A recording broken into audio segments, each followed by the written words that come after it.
এবারে আমাদের আলোচনার বিষয় হচ্ছে কর্তা কারকের প্রকার। কর্তা বা কর্তী যাই বলুন না কেন, তো আমরা সবাই জানি যে কারক আমাদের জানাচ্ছে, কারক নির্ণয় এসে থাকে। একটা বাক্য দেওয়া থাকবে, দিয়ে বলবে এটা মুখ্য কর্তা নাকি গৌণ কর্তা নাকি ব্যতিহার কর্তা নাকি প্রযোজ্য কর্তা নাকি প্রয়োজক কর্তা নাকি কর্মকর্তা। এই কর্তৃকারকের এই কয়েকটা যে প্রকারভেদ আজকে আমি খুব সহজে আপনাদেরকে এমনভাবে বুঝিয়ে দেবো যে আজকের এই ছোট্ট ক্লাসটি করার পর আপনাদের আর বাক্য দেখা মাত্র আপনারা বলতে পারবেন যে এটা কোন ধরনের কর্তা। ঠিক আছে, ক্লিয়ার? তো এবার আমরা চলুন দেরি না করে ডাইরেক্ট আমরা মূল পয়েন্টে চলে যাই। দেখুন, কর্তা মানে হোয়াট ইজ কর্তা, অর্থাৎ যে ক্রিয়া করে বা যে কাজটি করে সেই হচ্ছে ক্রিয়া। যেমন সীমা গান গায়, এখানে সীমা কর্তা। আমি ভাত খাই, আমি কর্তা। এটা তো জানা আছে অন্তত পক্ষে এতটুকু পর্যন্ত এতদিন আমাদের ক্লাসে। তো এই যে সীমা গান গায়, আমি ভাত খাই, রমেশ স্কুলে যায়, তারপর মহিষ খেলাধুলা করে, এই যে সকল জিনিস ডাইরেক্টলি কানেক্টেড। আমি ভাত খাচ্ছি, ডাইরেক্ট ভাত খাচ্ছি। সীমা গান গাচ্ছে, সীমা গান গাচ্ছে, মানে একদম আমি নিজে কাজটা করছি। কেউ যদি নিজে কাজটা করে ডাইরেক্ট সরাসরি, তো সেটা হবে মুখ্য কর্তা। এই ধরনের অনেকগুলো উদাহরণ আছে। সীমা গান গায়, আমি ভাত খাই, আমি স্কুলে যাই, রহিমা নাচে। এই ধরনের অনেকগুলো শব্দ আছে যে একটা পার্টিকুলার একজন ব্যক্তি যে কি করবে, যে কাজটা করবে, যে কাজটা করে সেই হচ্ছে মুখ্য কর্তা, এক কথায়। এবার এই মুখ্য কর্তাকে আমরা গৌণকর্তা কিভাবে পরিবর্তন করব বা কি থাকলে আমরা বুঝবো গৌণকর্তা। এবার সীমা গান গায়, এটা হচ্ছে মুখ্য কর্তা। আর আমরা যদি বলি যে সীমা কর্তৃক গান গাওয়া হয়, মিনিংটা কিন্তু সেম দাঁড়াচ্ছে। দেখুন, সীমা কর্তৃক গান গাওয়া হয়, বা আমার দ্বারা গান গাওয়া হয়, বা আমার দ্বারা ভাত খাওয়া হয়, এই সবগুলা কি এক একটা গৌণকর্তা। কেন? যদি কোনো বাক্যের মধ্যে দ্বারা দিয়া কর্তৃক ব্যবহৃত হয়, মনে রাখবেন, যদি কোনো বাক্যের মধ্যে দ্বারা দিয়া কর্তৃক ব্যবহৃত হয় তখন সেটা গৌণকর্তা হয়ে দাঁড়াবে, সেটা গৌণকর্তা হবে। যেমন সীমা গান গায় ডাইরেক্ট, তো সীমার দ্বারা গান গাওয়া হয়। যদি বলে সীমার দ্বারা গান গাওয়া হয়, আমার দ্বারা ভাত খাওয়া হয়, রহিমের দ্বারা স্কুল যাওয়া হয়, এটাকে মানে বাংলায় আমরা বাচ্য তো বলতে পারি ভয়েস চেঞ্জে অ্যাক্টিভ ভয়েস প্যাসিভ ভয়েসের মতো। তো এই ধরনের যদি কোনো শব্দের মধ্যে, যদি কোনো বাক্যের মধ্যে আপনারা দ্বারা দিয়া কর্তৃক দেখতে পান যে সীমা কর্তৃক গান গাওয়া হচ্ছে, আমার দ্বারা গান গাওয়া হচ্ছে, আমার দ্বারা ভাত খাওয়া হচ্ছে, আমার দ্বারা পাহারা দেওয়া হচ্ছে, আমার দ্বারা রান্না করা হচ্ছে, এই সবগুলো জিনিস যদি দ্বারা দিয়া কর্তৃক থাকে তখন সেটা হচ্ছে গৌণকর্তা। ক্লিয়ার ভাই? মুখ্য কর্তা, গৌণকর্তা, আর জীবনে ভুল হবে না। ক্লিয়ার? ক্লিয়ার? তো এবার আমরা যাব নেক্সট স্লাইডে। আমাদের নেক্সট স্লাইড কি বলেছে? ব্যতিহার কর্তা। তো আমরা মুখ্য কর্তা দেখলাম, ব্যতিহার কর্তা, গৌণকর্তা দেখলাম। এবার আমরা দেখব ব্যতিহার কর্তা মানে কি। ব্যতিহার কর্তা মানে কি? তো ব্যতিহার কর্তার ডেফিনেশনটা আমরা এইভাবে দিতে পারি, দুজন কর্তা যদি একই সঙ্গে একই কাজ করে তখন ব্যতিহার কর্তা হয়। কর্তা দুইজন, একই সঙ্গে কাজ হবে এবং একই কাজ হবে। কিরকম ভাই?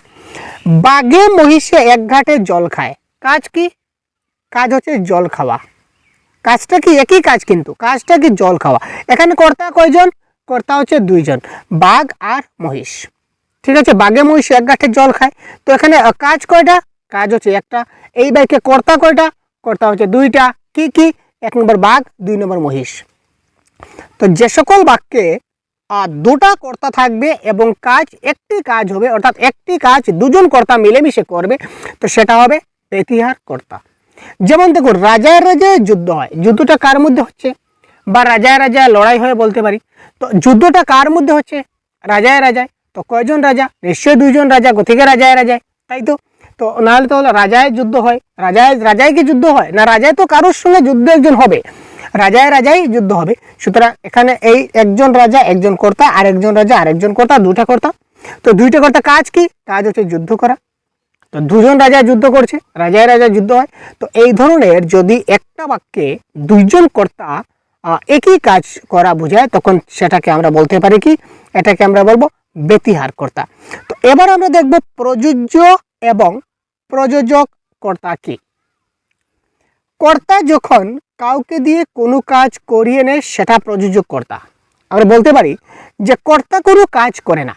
এখানে এই বাক্যের যে কর্তা, এই বাক্যের কর্তা কোনো কাজ করে না, কিন্তু সে অন্যজনকে দিয়ে কাজ করায়।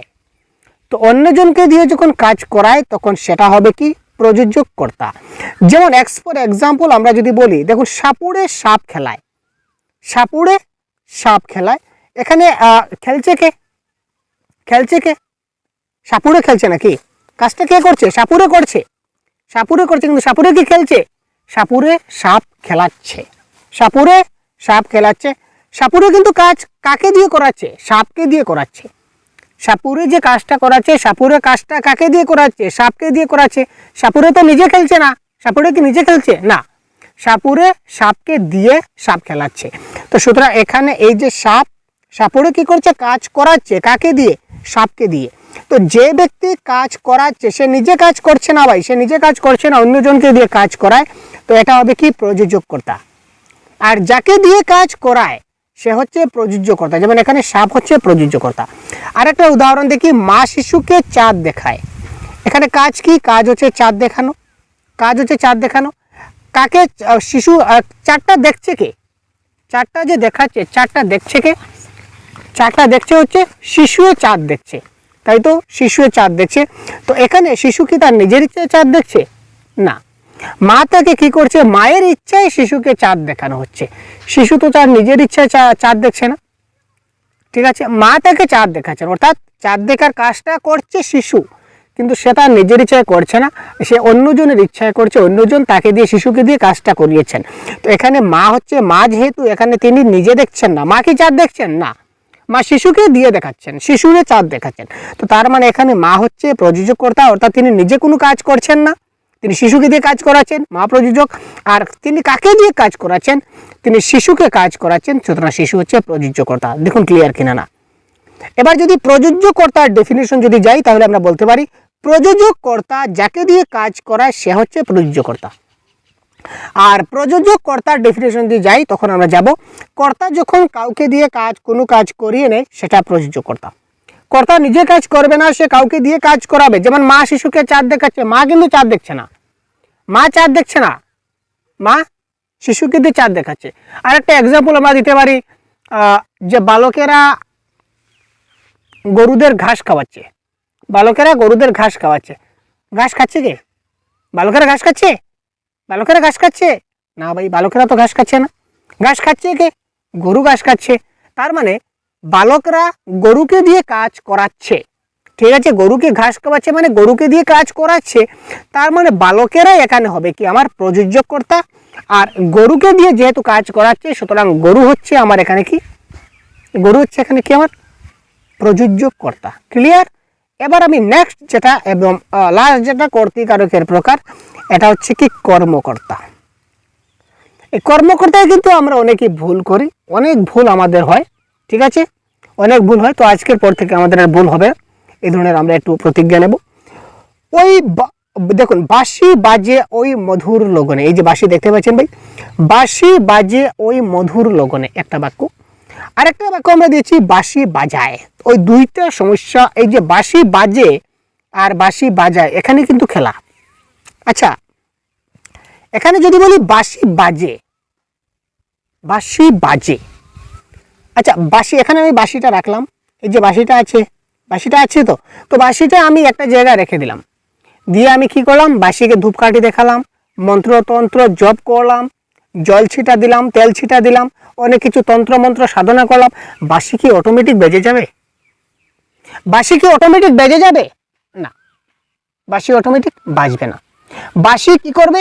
কেউ না কেউ বাঁশিটাকে বাজাতে হবে। তো এই বাক্যে বাঁশিটা কে বাজাচ্ছে? বাঁশি বাজে ওই মধুর লগনে, বাঁশিটা কে বাজাচ্ছে? বাকি কি আছে? বাঁশি বাজাচ্ছে। তো এই বাক্যে আছে বাঁশি বাজায়। তো এখানে বাঁশি বাজায়, কে বাজায়? নিশ্চয়ই কেউ একজন তো আছে ভাই। এখানে দেখুন এই বাক্যটা ভালো করে লক্ষ্য করুন, বাঁশি বাজায়, তার মানে কেউ না কেউ তো আছে যে বাঁশি বাজায়। হয়তো রাম বাঁশি বাজায়, রহিম বাঁশি বাজায়, কৃষ্ণ বাঁশি বাজায়, কেউ একজন তো আছে যে বাঁশি বাজায়। তো এই যে কি বাজায়? বাঁশি বাজায়। তো এখানে কি বাজায়? কেউ একজন বাজাচ্ছে, তার জন্য কেউ একজন কর্তা নিশ্চয় রয়েছে, কোনো একজন কর্তা রয়েছে। তো এই বাক্যে বাঁশি বাজায় মানে কেউ একজন বাঁশি বাজাবে। আমি বাঁশি বাজাই, কৃষ্ণ বাঁশি বাজায়, কেউ একজন বাঁশিওয়ালা বাঁশি বাজায়, কেউ একজন তো আছে কর্তা, ডেফিনেটলি কর্তা এই বাক্যে আছে, যদিও কর্তা উজ্জ্ব, কিন্তু কর্তা তো আছে। তাই তো। তো এই ক্ষেত্রে এই যে বাসিটা হবে আমার কি কর্ম, বাসিটা হবে কি আমার কর্মকারক, এটা হবে কর্মকারক, ঠিক আছে। কিন্তু এখানে বাঁশি বাজে বলতে বাঁশি বাজে আর বাঁশি বাজাই কিন্তু এক জিনিস না। এখানে বাঁশি বাজে, কে বাজে? আপনি বাজছেন? আপনি কি বাজেন? না ভাই, আমি বাঁশি বাজাই। তাহলে এখানে আমি বাঁশি বাজাই কোথায় লেখা আছে? আমি বাঁশি বাজে লেখা আছে। তো এই ধরনের যখনই বস্তু, এটা একটা বস্তু কিন্তু একটা অবজেক্ট, তো অবজেক্টগুলো যখন কর্তার মতো আচরণ করে তখন সেটা হয়ে যায় আমার কর্মকর্তা, ঠিক আছে। কর্ম যখন বা বস্তু বা এজ এ অবজেক্ট যখন কর্তার মতো আচরণ করে তখন সেটা হয়ে যায় আমার কি কর্মকর্তা। তো এখানে দেখুন বাঁশি বাজে, তো আমি তো বাজছি না, বাঁশি বাজছে, তার মানে এই বাঁশিটা হচ্ছে কর্মকর্তা। আচ্ছা ট্রেন চলে, ট্রেন চলে, ট্রেন কি অটোমেটিক চলে যাবে? না, ট্রেন তো কেউ চালাতে হবে। তার মানে ট্রেন এখানে আছে কি ট্রেন চালায়? না, ট্রেন চলে। ঢুল বাজে, কি বাজে? ঢুল বাজে, অটোমেটিক ঢুল বাজে? ঢুল তো বাজাতে হবে, কিন্তু এখানে কি বলেছে ঢুল বাজায়? না, ঢুল বাজে। সুতরাং এই ঢুল বাজে, এখানে ঢুলটা হচ্ছে কি কর্মকর্তা। নদী বয়ে যায়, নদী কি আপনি বইয়ে নিয়ে যান নাকি? না, নদী তার নিজের মতো করে বয়ে যায়, তো নদী তার মতো বয়ে যায়। তো কি বয়ে যায় বলবো না, কে বয়ে যায়? নদী বয়ে যায়, সুতরাং এটা হবে কর্মকর্তা। ঘড়ি চলে, যদি আমরা বলি ঘড়ি চলে, ঘড়ি কি আপনার কথায় চলে? না, আমার কথায় চলে। ঘড়ি তার নির্দিষ্ট গতিতে চলে, ঠিক আছে। তো ঘড়ি চলে, ঘড়ি ঘড়ি একটা বস্তু, কিন্তু সে ঘড়ি চলছে, সে আমার কথায় আপনার কথায় চলবে না, সে তার নিজের মতো করে চলবে, চলতে থাকবে, সুতরাং এটা কর্তা। এটা কর্ম হবে না, এটা কর্তা। তো এই যে কর্তাটা কি ধরনের কর্তা ভাই? এটা যেহেতু অবজেক্ট বস্তু বোঝাচ্ছে কিন্তু সেটা কর্তার মতো আচরণ করছে, সুতরাং সেটা হবে কর্মকর্তা। বায়ু বইছে, বায়ু বইছে, বায়ু বইছে যদি বলি আমরা, বা বায়ু বয়েছে যদি বলি, তাহলে কি হবে? এখানেই বায়ু বইছে, সেটা হবে কর্মকর্তা, ঠিক আছে। আশা করি ক্লিয়ার হলো। তারপরে যদি কোনো ডাউট থাকে অবশ্যই আপনারা কমেন্ট বক্সে বলবেন, আমি পরবর্তী সময় আপনাদের ক্লিয়ার করে দেব। আর তারপর এইভাবে কর্মকারক, তারপর অধিকরণকারক, এই সবগুলোর প্রকারভেদ আমি আপনাদেরকে এক এক করে দিতে থাকব।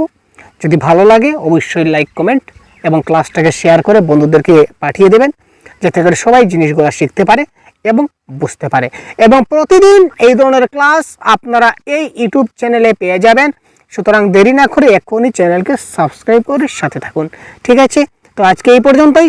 ভালো থাকবেন, সুস্থ থাকবেন, আমাদের সঙ্গে থাকবেন। জয় হিন্দ।